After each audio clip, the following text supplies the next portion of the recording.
Semoga kita bisa menghidupkan Muharram ini dengan segala macam kebaikan. Perbanyaklah istighfar, ada riwayat tentang istighfar.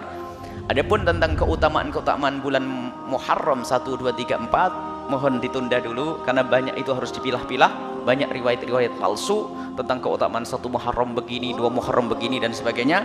Dan juga kami ingatkan bulan Muharram bukan bulannya anak yatim. Bukan bulannya anak yatim.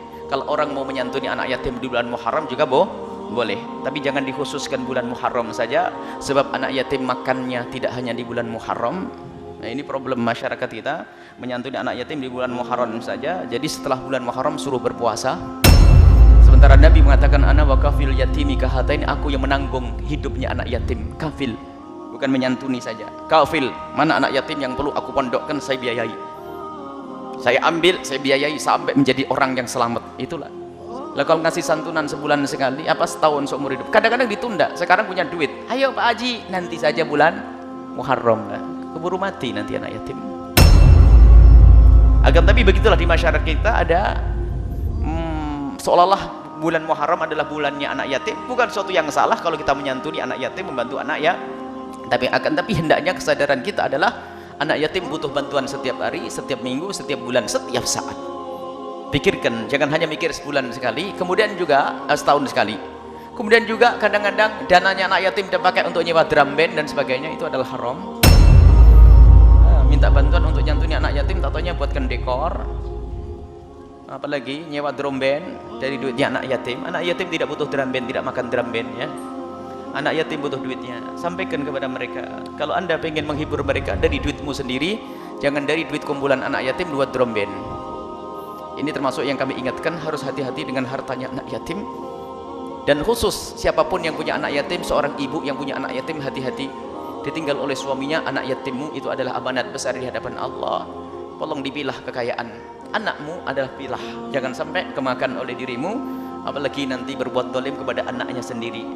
Dan siapapun yang merawat anak yatim, awas, hati-hati, setan itu tidak akan lepas untuk mengikuti kita, sehingga banyak orang terjerumus dengan anak yatim yang ada di rumahnya atau di panti asuhannya, ternyata untuk menjadi kendaraan untuk mendapatkan uang. Di mana-mana cari bantuan santunan anak yatim, dianya mobilnya mewah, bajunya bagus, anak yatim tetap makan kerupuk saja.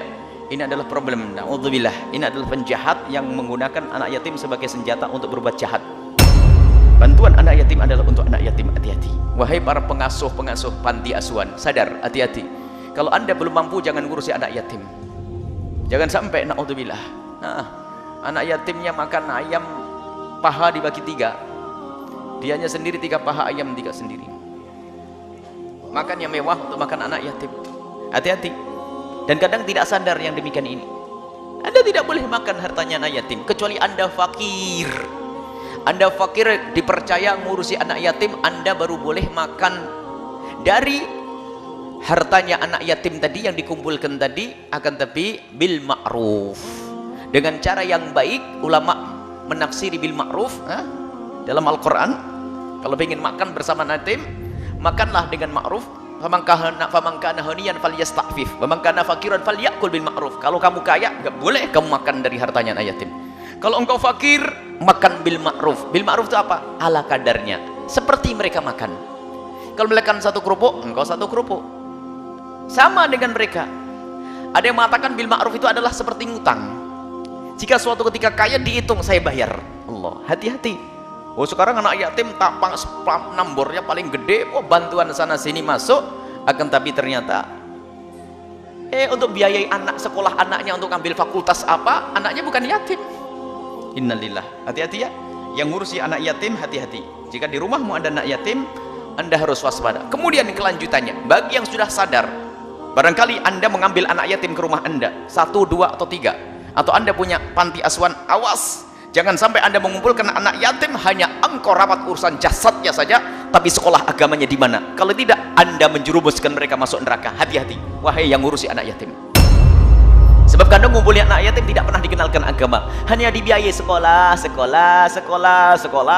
tiba-tiba jadi setan dia yang gedekan, dapat dosa dia.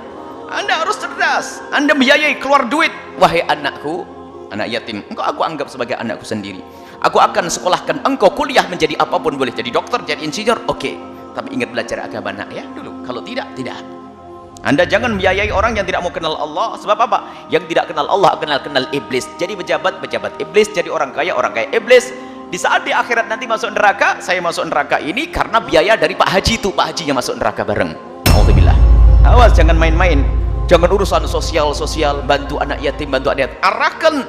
Sebab membantu anak yatim ini artinya apa? Mengarahkan mereka agar di dunia sejahtera dan di akhirat juga sejahtera. Wallahu a'lam bishawab.